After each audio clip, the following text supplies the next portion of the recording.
पर चलकर के ही हमें आत्मिक सुख की प्राप्ति होती है। उस पथ की जानकारी, उस पथ पर चलने वाले लोगों की जानकारी आपको विगत दिनों से दी जा रही है। और उसी क्रम में यह जो श्रायसपथ नाम की कृति है, इसके माध्यम से गुरु के स्वभाव को, गुरु के भाव को यहाँ पर बताया जा रहा है।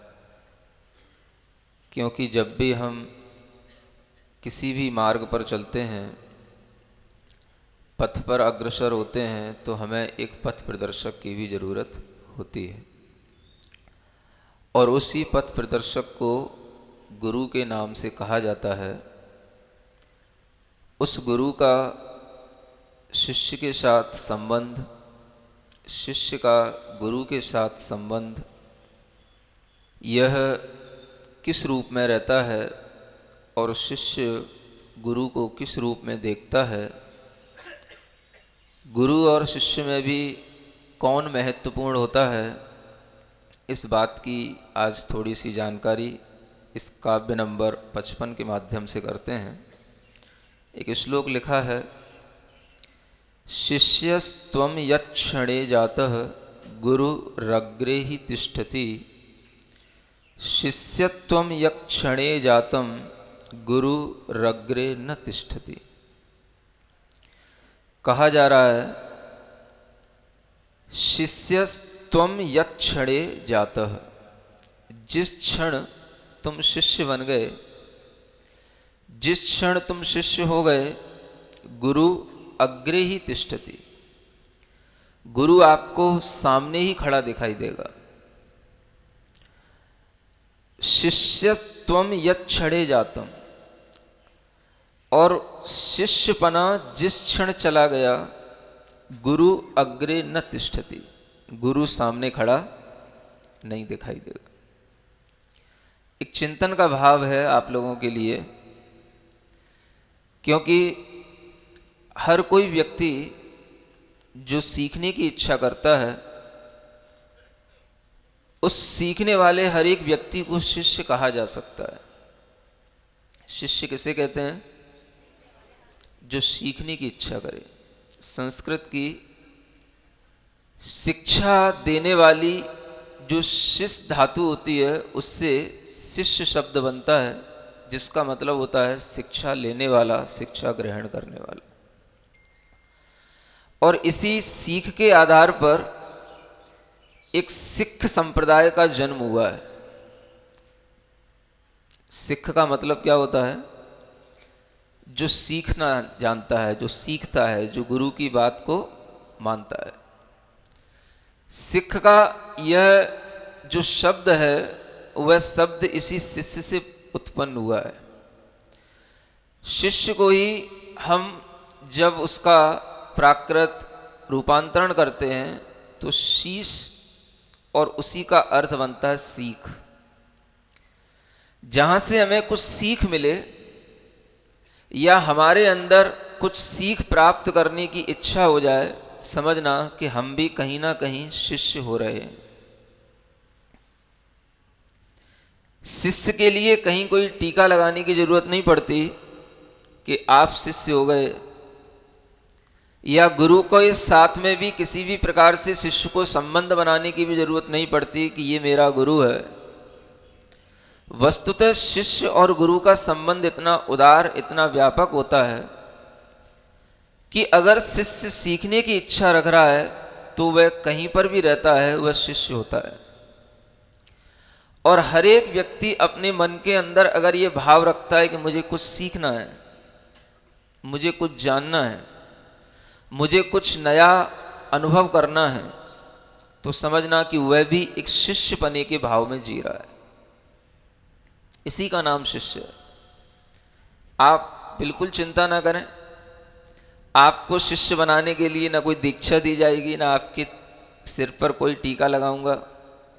जैन दर्शन में किसी को कभी भी शिष्य बना करके बांधा नहीं जाता। शिष्य स्वयं बंधता है, शिष्य स्वयं गुरु के पास रह कर के सीखता है और शिष्य स्वयं गुरु से ये सीख प्राप्त करता है कि हमें निरंतर सीखते चले जाना है।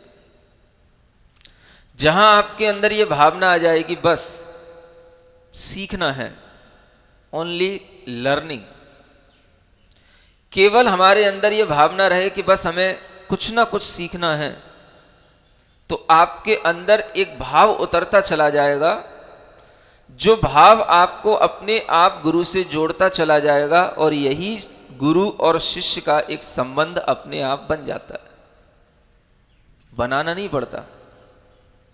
कई लोग गुरु के विषय में भी अनेक तरह की भ्रांतियां रखते हैं और कई शिष्य बनने के बाद भी ये समझ नहीं पाते हैं कि गुरु को हमें किस रूप में स्वीकार करना चाहिए। जैन दर्शन में कहा गया है कि गुरु उदार होता है, व्यापक होता है, और गुरु के लिए ये भाव दिया गया है कि तुम्हें कभी किसी को बांधना नहीं, सबको स्वतंत्र रखना है। तुम कभी किसी को अपने अंडर में लेने की कोशिश मत करना, तुम कभी किसी पर अपना अधिकार भी मत जताना, तुम कभी किसी पर कोई भी प्रेशर मत देना, तुम कभी किसी के लिए पर्सनली बांधने की कोशिश मत करना। क्यों नहीं करना? क्योंकि ये कहा गया है कि जब हम ये कोशिशें करने लग जाते हैं तो हमारे अंदर एक व्यक्तिगत राग पैदा होने लग जाता है। क्या पैदा होता है? एक राग। और जो राग है वो गुरु के अंदर आना, किसी व्यक्ति विशेष से आना, व्यक्तिगत राग होने लग जाना, ये उस गुरु की सीमा को बांधने वाला काम हो जाता है। कहा गया है गुरु उदार होता है, व्यापक होता है, सबके हित के बारे में सोचता है, उसका नेचर सबके प्रति दयापूर्ण होता है, चाहे कोई उसके समक्ष बैठा हो या ना बैठा हो, वो सबके प्रति दयापूर्ण होता है। ऐसा नहीं है कि जो उसको सुन रहे हैं उन्हीं के प्रति वो दयावान है, उन्हीं को अपना शिष्य समझता है। जो नहीं भी सुन रहे हों, नहीं भी आते हों समक्ष, तो भी वह उनके प्रति दयावान होता है, उनके प्रति सद्भाव ही रखता है। ये गुरु का जो भाव है, इस गुरु के भाव से ही शिष्य के अंदर अपने आप एक सीख आने लग जाती है कि गुरु की दृष्टि, गुरु की कृपा हमारे ऊपर है, क्योंकि हम भी उन गुरु के शिष्य हैं जिन गुरु के अंदर इस प्रकार का दया भाव है। जब शिष्य के अंदर ऐसा एक जुड़ाव आने लग जाता है, ऐसा एक भाव आने लग जाता है, तो वह खुद अपने आप में ये महसूस करता चला जाता है कि गुरु का सानिध्य हमें मिल रहा है, गुरु हमारे निकट है, गुरु से हमारा अज्ञान दूर हो रहा है, गुरु से हमको कोई ना कोई नई सीख हर समय पर मिल रही है। आप बैठे हैं और बैठे हुए भी हो सकता है कि जरूरी नहीं है कि आप यहां पर बैठे कुछ सीख रहे हो। क्या सुन रहे हो? हो सकता है कि कोई व्यक्ति जो यहां नहीं बैठा है वो भी सीख रहा हो, और हो सकता है जो आप हमारे समक्ष बैठे हो और फिर भी ना सीख रहे हो। क्यों? ऐसा क्यों होता है? क्योंकि आप यहां बैठे हो, आपके मन में अगर ये भाव नहीं है कि हमें कुछ सीखना है, तो आपका यहां बैठा होना भी कोई प्रयोजनी नहीं होगा, किसी मतलब का नहीं होगा। बैठ करके अगर हमारे मन में ये भाव आता है कि हमें कुछ सीखना है, हमें कुछ जानना है, तो आपका यहां बैठना सार्थक होगा। कई बार लोग बाहर भी बैठे रहते हैं, दूर भी बैठे रहते हैं, लेकिन दूर बैठे बैठे भी कई बार लोग देख लेते हैं, दर्शन कर लेते हैं, और उस दर्शन से भी अपने आप सीख लेते हैं कि हमें जो सीखना था वो हमें मिल गया। क्या मिल गया? आज हमने गुरु का दर्शन किया, और गुरु के दर्शन करते ही हमें सीख मिली कि देखो, हम तो अपना जीवन एक अलग तरीके से गुजार रहे थे, आज हमें पहली बार ये देखने को मिला कि जीवन ऐसे भी गुजर सकता है कि कोई साधु बिना किसी वस्त्रों के, बिना किसी आभूषणों के, बिना किसी क्रीम पाउडर के, बिना किसी प्रकार के अपने और शरीर को सजाने के जितने भी साधन हैं उनका उपयोग किए बिना भी अपना जीवन बहुत अच्छे ढंग से निकाल सकता है। ये हमें आज देखने को मिल गया। आपको नहीं, जिन्होंने नहीं देखा उनके लिए कह रहा हूं, जो यहां नहीं बैठे उनके लिए कह रहा हूं। वो भी कभी देख करके इतना भाव अपने अंदर ले आते हैं। मान लो हम सड़क से गुजर रहे हैं, आदमी कार चलाते हुए जा रहा है, अचानक से उसकी दृष्टि पड़ जाती है, वो अपने मन में इतना विचार कर लेता है और उसके मन में एक संतोष का भाव पैदा हो जाता है कि दुनिया में ऐसे भी साधु महात्मा लोग हैं जो दुनिया की किसी भी चीज का आलम्बन लिए बिना अपना पूरा जीवन गुजार लेते हैं। हमें अपने आप में संतोष करना सीख लेना चाहिए। ये कहना नहीं पड़ता। वो आदमी कार में ड्राइव करते हुए चला जा रहा है, अपने आप उसको उसी क्षण सीख मिल गई और उसी क्षण समझ लो कि वो शिष्य बन गया।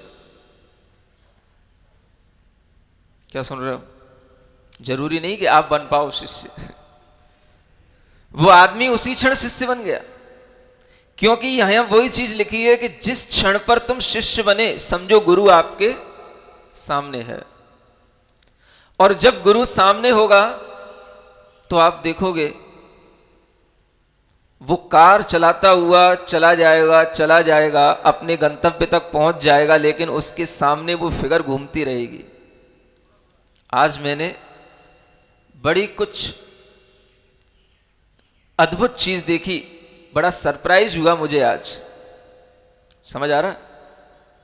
ये जो सरप्राइज आएगा, यही भाव उसके लिए दिन भर उसके साथ रहेगा। अपने ऑफिस में भी पहुंचेगा तो उसके दिमाग में वो चीज रहेगी। कहीं कुछ झगड़ा होने का चांस होगा, कुछ उसके कार्य में डिस्टरबेंस होने का कोई चांस होगा, तो उस समय पर भी वो अपने दिमाग में वो चीज लाएगा कि देखो आखिर जीते हम भी हैं और जीते वो भी हैं जिन्हें आज हमने सड़क पर देखा। उसे कुछ सिखाया नहीं, हमने उसको कुछ बोला नहीं, और हो सकता है कि उसने मुझे देखा हो, हमने उसको देखा भी ना हो, क्योंकि हम तो किस किस को देखेंगे। हमें अपने रास्ते चलना है, अपनी जमीन चार हाथ देखना है, और हमें उस रास्ते पर चलते हुए कितने लोग देखते हैं, हम सबको देखेंगे तो हमारा दृष्टिकोण बदल जाएगा, हमारा धर्म हमसे छूट जाएगा। उस व्यक्ति के लिए अपने आप ये भाव आ जाता है कि हमारे लिए भी ऐसा जीवन एक आदर्श जीवन है, और हमें अगर आज ऐसा दर्शन हुआ है तो इसका मतलब है कि ये जीवन किसी ना किसी रूप में चलता है। ऐसा जीवन हमारा भी कहीं ना कहीं बन सकता है। हमें भी थोड़ी साधुता का जीवन जीना चाहिए। ये सीख उसे अगर बिना कुछ कहे मिल गई और वो शिष्य बन गया, तो क्या आप विचार कर सकते हो कि गुरु का आशीर्वाद उसको मिलेगा कि नहीं मिलेगा?